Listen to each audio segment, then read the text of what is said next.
আগামী 14ই মার্চ 2025 বছরের প্রথম চন্দ্রগ্রহণ। আর এই চন্দ্রগ্রহণের পরবর্তী সময়ে 3 রাশি হবে কোটিপতি। কোন সেই সৌভাগ্যশালী 3 রাশির ব্যক্তি জানতে ভিডিওটি প্রথম থেকে শেষ পর্যন্ত মনোযোগের সাথে দেখতে থাকুন। আর এই রকম ভিডিও পেতে চ্যানেলটি অবশ্যই সাবস্ক্রাইব করে নিন। 2025 সালের প্রথম চন্দ্রগ্রহণ অনুষ্ঠিত হবে 14ই মার্চ। আর এই দিন চন্দ্রগ্রহণ অনুষ্ঠিত হচ্ছে সিংহ রাশিতে। কোনো গ্রহণ মোটেও শুভ হয় না, কিন্তু কিছু কিছু গ্রহণ এমন হয় যা কিছু কিছু রাশিকে দীর্ঘদিনের জন্য অর্থনৈতিক দিক থেকে সমৃদ্ধশালী করে চলে যায়। আর সেই রকম একটি গ্রহণ হতে চলেছে 14ই মার্চ 2025।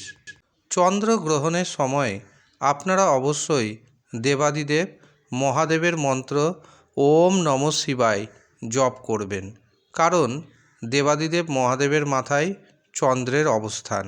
এছাড়াও ভগবান বিষ্ণুর মন্ত্র জপ করতে পারেন, গায়ত্রী মন্ত্র জপ করতে পারেন, গুরু প্রদত্ত মন্ত্র জপ করতে পারেন।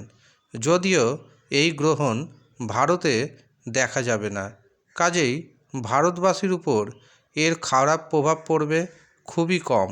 বেশিরভাগ ক্ষেত্রে ভারতবাসীর উপর ইতিবাচক প্রভাব পড়বে এবং 3 রাশিকে করে দিবে কোটিপতি। তবে যারা গর্ভবতী নারী রয়েছেন তাদের অবশ্যই সাবধানে থাকতে হবে। গ্রহণের সময় দূরবর্তী কোনো স্থানে যাত্রা করা একদম উচিত হবে না।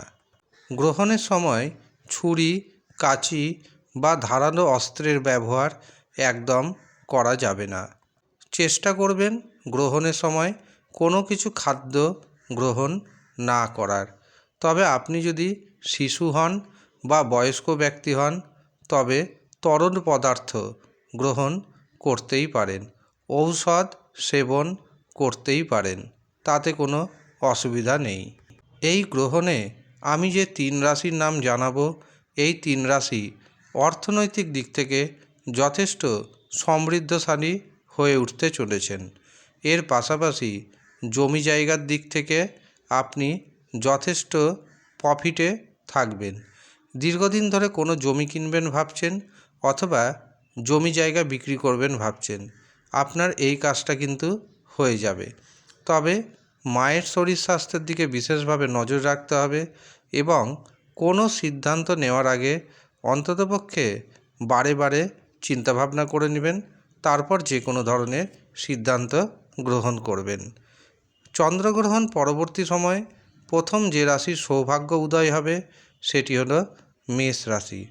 দ্বিতীয় যে রাশির সৌভাগ্য উদয় হবে সেটি হলো তুলা রাশি। তৃতীয় যে রাশির সৌভাগ্য উদয় হবে সেটি হলো ধনু রাশি।